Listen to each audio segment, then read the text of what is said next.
Bonjour, bonjour, enchanté. Good morning, everybody, or good day. Thank you for tuning in to another video.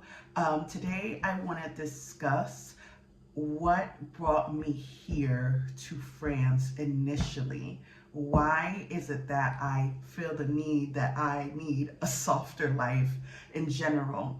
I had some medical issues way back in 2023 that was very unexpected, and it truly made me just realize how fast and stressed I was. And it has been, let's say, a recovery since then. So before I continue with the story, thank you for those who have subscribed already. I appreciate the interest in kind of being part of this journey with me. I am a newly engaged, soon to be married woman from America, engaged to a French man. So I will be transitioning my life to France, which initially was the plan for me anyway. And I shared 2 videos of how I met my fiance and just how things aligned. Someone commented that, oh, how, you manifested him, now did he manifest you? I did, I will be asking him that question. But for me, because being married wasn't like a goal, it was never on my resolution, right? It was more so because of being single and just dating from time to time. I wanted to get to a point where I was meeting quality, I wouldn't say quality because they're not me, right? Just meeting people that were men that I can really see myself with long term. Not necessarily being married, because I saw how marriage was. I knew the hard work it was in it. I didn't pray to God to actually be married, but it was more so that, hey, if I'm gonna have somebody, this is the kind of things I would want to have with this person. So I say that because these are things that kind of led me to him. However, the original plan was nothing around finding an actual man or meeting someone here. So let me share the journey of the health issue that I had that got me to a space where I truly needed to live a softer life. And I was always a pretty healthy person, never really been to the hospital, stayed overnight or anything. So I got a remote job in 2022 and was doing a lot of traveling, personal travel, because I can work from anywhere. And I was enjoying it. I experienced my first backpacking trip in 2022 to Europe first. And around 2023, my sister and I were kayaking in Orlando, went to a helicopter ride, and I was just truly enjoying my life, just enjoying just things that were happening in my life at that time. Then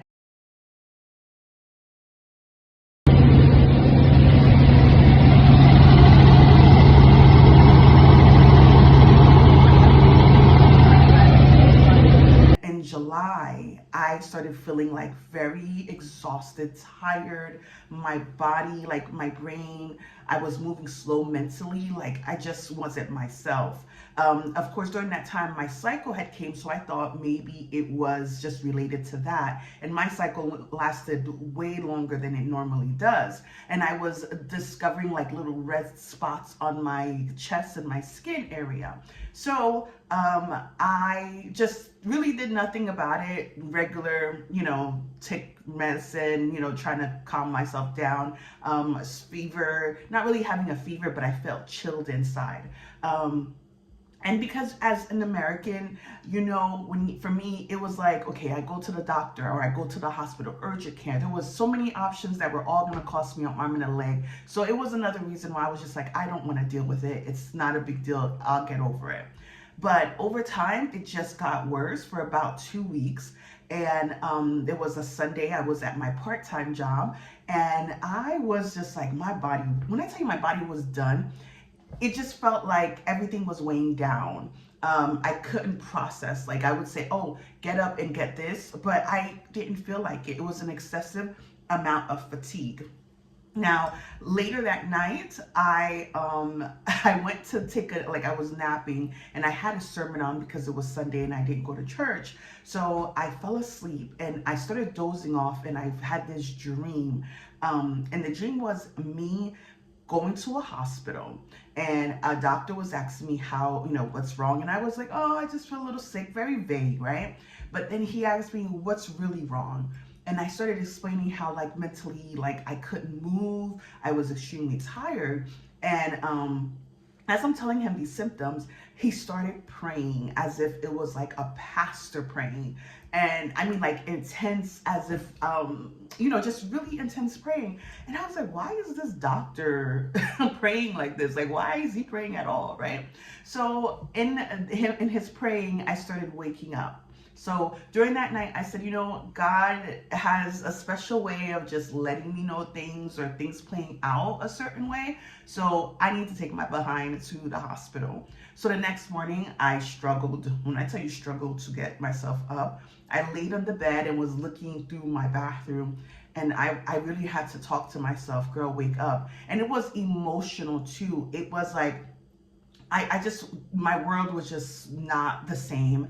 And I just kind of wanted like not to wake up. Honestly, that's how, it wasn't a depression, but it was like exhaustion, right? So I sent an audio to my cousins and I said, I'm taking myself to the hospital. I called my one cousin who is in the medical space and I told her I was taking myself. I drove exhausted as all get out. I parked the car in the valet at the hospital. And the moment I parked the car, I felt that, I felt like I made it, but my body was done, okay? My body said, yeah, thanks for bringing me here, you're done. And when I tell you, tears started falling down my eyes because it was like, I was done. When I tell you, like, there's no other way to explain it. Oh my gosh. There's no other way to explain it because it's like I got to the hospital and my body said, you can't do nothing. I could not do nothing. I was crying because I couldn't open the door. My muscles, like nothing was moving. It was like your brain is doing something and the rest of your body doesn't follow. You know what I mean? So when I got into the ER, they took me there and the doctor there was like, we need to do an immediate blood transfusion. You were a few seconds away from dying. I was like, what? What do you, like, in my mind, I was like, oh, okay. And he was like, your platelets are really, really low, your hemoglobin, all these numbers are like really, really low, like you were really close to dying. So when I called my cousin and I'm like, I'm telling her the number, she was like, what? And I was like, I don't know these things. So of course, to me, they were like nothing to me. And when he told me I needed a blood transfusion, I text another family member. They're like, oh, can I give you mine? So I remember asking the doctor, can I get my cousin's blood? And they were like, no, ma'am, we don't have time to clean it. So no. I'm like, oh my gosh. So I remember a few parts of that, the emergency room. The next day I was taken into a regular room and I remember seeing my cousin who's in the healthcare space. She was there and like I was constantly in and out of sleep, I guess. And I remember waking up the last time I remember seeing my mom. They flew my mother in to be with me and I remember seeing her and I was just like, oh, my mother is here, okay.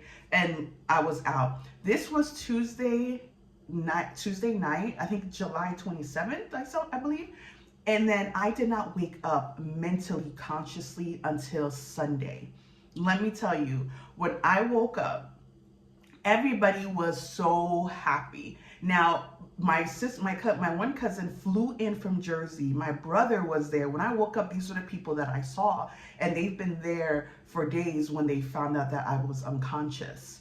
And I was seeing text messages, like everybody was like in a panic.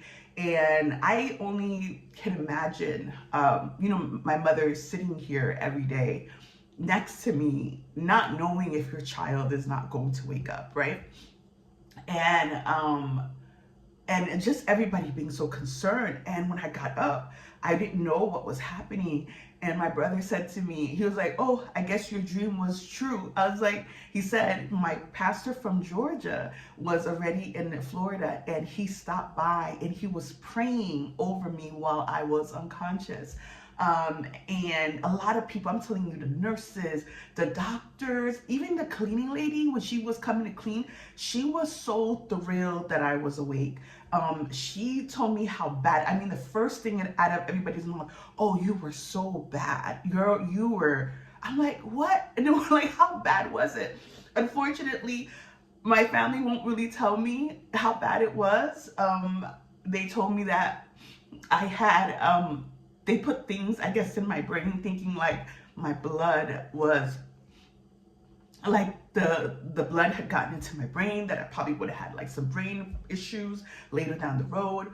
And what was happening was, I guess my red blood cells were attacking my good and bad antibodies, and it couldn't recognize them, which one was good, which one was bad. So it was taking everything. So little by little over these days, I was having these symptoms of fatigue, and that's when my body literally shut down when I got to the hospital. So it has been a journey. It has been a journey. I was in the hospital for another week. I literally had no muscles. I was just skin and bones. I had no muscles because I wasn't moving. I had these things in my throat because that's where they were feeding plasma in my system, other people's plasma every day. I'm talking liters and liters of plasma. That hospital bill was almost $1 million, okay? And I guess the blood transfusion they were giving me, like, I had 2 blood transfusions, and then they were giving me a third one along with the plasma, and that probably all interacted, and my body was just not having it. So that's where I kind of fell into a coma. Now, I say this because the disorder is like an autoimmune disorder, and it was something that literally just happened. So a doctor says I have this, and I'm just like, I don't know. I'm pretty healthy. I think I'm good. But I can tell you, when I read through the symptoms of now, like, being that I'm a little more recovered, it was like, oh, okay, you're about right. These are exactly the things I felt. And even after I got out the hospital, I needed to have infusions. So I went to the cancer center.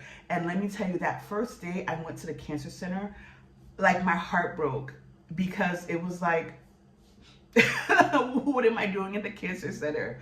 And I remember when the doctor gave me like the note for work, and it was just like, the cancer center.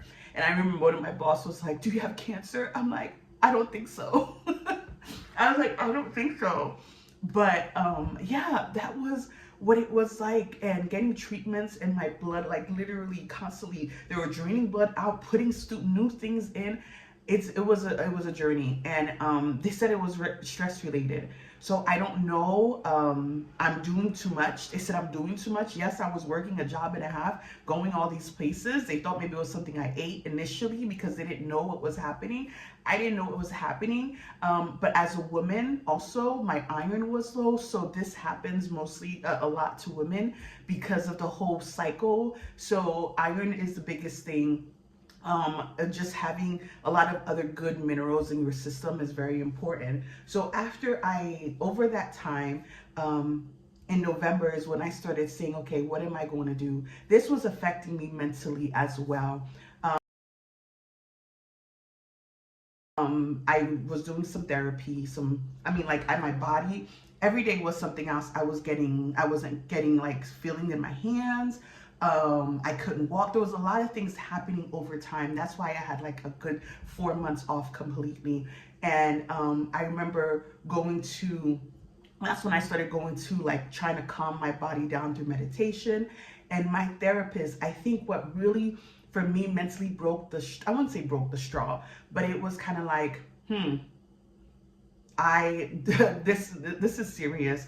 I remember speaking with a therapist, and I was looking for a therapist. And everybody, when you survive something like this, when you've been sick and you survive, you start having a little bit of what is it called, survivor's remorse or guilt or something like that, because you just don't know how you survived it, or like, why did you survive it? And you just, why am I sick and now I have to live and deal with this and move a certain way, and this was not part of the plan? Like, there's a lot of questions that you have. And through my therapy and group recovery classes and church, these are all things that kind of mentally help me, because this also affects you mentally. And that was something I didn't think of. My cousin had said, you should really go to therapy. I was like, for what? And it wasn't until like months later I was realizing I was still struggling to want to move. I didn't want to get up. And that was very scary, not to want to do a lot of things. So when I met with a therapist, I remember she said to me, how did that make you feel? And I literally cried, because like I shared, when like dramatic things happen to you, you are so quick to recover, like, you're fine, everything will be okay, you should be lucky, people are dying. Like, that's how people approach you. And I know they do it out of, because they want you to feel better about the situation. But this therapist really allowed me, I don't think I cried a lot, because it was like her acknowledging that I feel bad about surviving. I feel bad about what happened. I feel like I don't know how to explain it. And it was like, okay, I do have the right to feel the way that I feel about the situation, and not feel guilty that, that I was feeling this like terrible person for surviving, right? So I continued to plan to move. I needed to slow down my life. Even with the traveling, I wasn't allowed to travel for like months. So I remember the first time the doctor gave me the okay, listen, I was on my cruise. I said, I'm going to Haiti. And I went on Royal Caribbean cruise and went to my island, and was just happy that I got to see it, because I just felt like I needed to go back to basics, or go back to, who I was. And of course, when you're Haitian and you get to be in Haiti, where you're just like so much history and freedom, and just like knowing like this is where my my motherland is. So I got to be on it for a little bit, and it just kind of gave me like, okay, let's get through life, let's move from this. And I had put a plan that I'm gonna go move to France. And the reason why I said France, I was looking at all these beautiful little cottages that were very inexpensive, and I wanted to be there. I wanted to live a simple life. I wanted to not have all this stress. And that was the plan. And I had plans to do a lot of changes with work as well.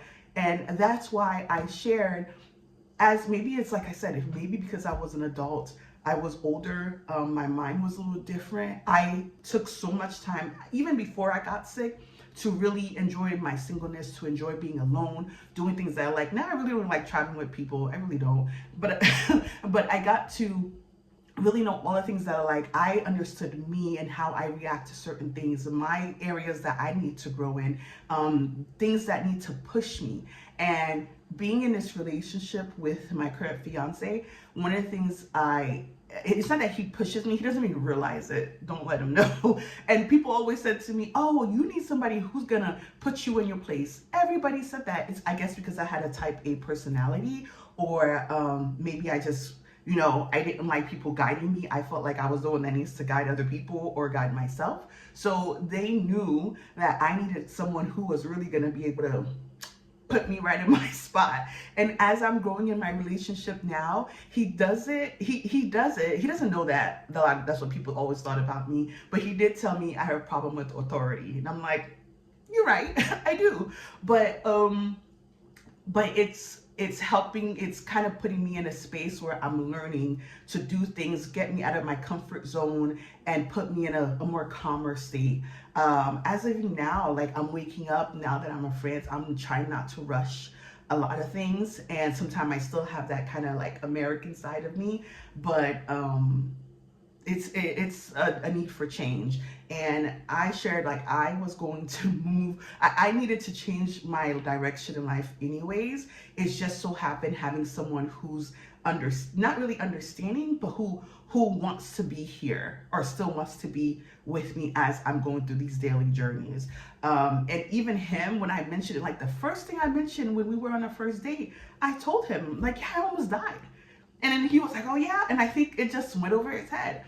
And it wasn't until like and then plus I had a relapse. That was the concern the doctor had, was that I was gonna relapse. So, and I almost had a relapse in December. I went back to getting treatment because my numbers were low again, and I had these headaches. September 2025, I had these headaches for almost a month. And one of the things like that is part of the disorder is you get headaches. And it was there for a month. And I was like, I went to the doctor and he was like, oh, okay, let's do some tests. And it came out that, my body was slowly coming back to that state. And he said if I waited a couple more weeks, I probably would have been back in the hospital. So I was grateful, grateful that my body said, hey, you do something, check this out. Don't let things happen just keep going and thinking it's okay. You cannot live the same way you used to. You have to change a little bit, be mindful about yourself. So I share all this is because I want you to I think people should really take their health seriously. Even though I'm like 43, probably I wanted to age gracefully. I never had any issues before. So I said, you know what, God, you gave me a healthy body for a good 40 years. And that's where I see it now. And unfortunately, this part of life may require a lot more attention. And I'm going to give myself that. I want that for myself. And I want to be able to keep or remind people that you only have one body, you're only one person, so you have to live and care and do things that's best for you. And transitioning from a person who was single, having the best time of my life, now that I'm engaged and looking forward to being married, I already, trust me, these last week or so I've been here, it has been challenging but that's what I came for. I came to be pushed to a point where I know if this is the right place for me, if getting married is the right decision for me. And yeah, you ask for it and you're going to get it. That's the way God works when it comes to me. So yeah, so let me go and finish enjoying my coffee. Sorry for the long story, but I hope that for those who really see symptoms or issues and something looks different or feels different about you, do not be afraid to say what you got. Because in my dream, I was kind of holding back, and I don't know why, but it's just like, it's not really the stigma of being sick. It's just that you just don't want to really deal in denial about the situation. And now it's like, yeah, I tell people I almost died, because you know what? People need to hear that there are people walking around as if nothing is wrong, but deep down something is wrong. And the more then when I get to share or give my testimony about it, it's not for me, it's for me to see like, hey, that person may not have thought something was wrong, but they're going to check it out, or they're going to be mindful about their own body. And that's why I share. And I will, one way or another, will do what I still want to do, regardless if I'm married or not. And that's what I told my fiance.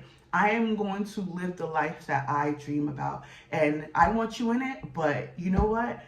Life is life, and I only get one. So hope you enjoyed my little story journey situation. Enchanté.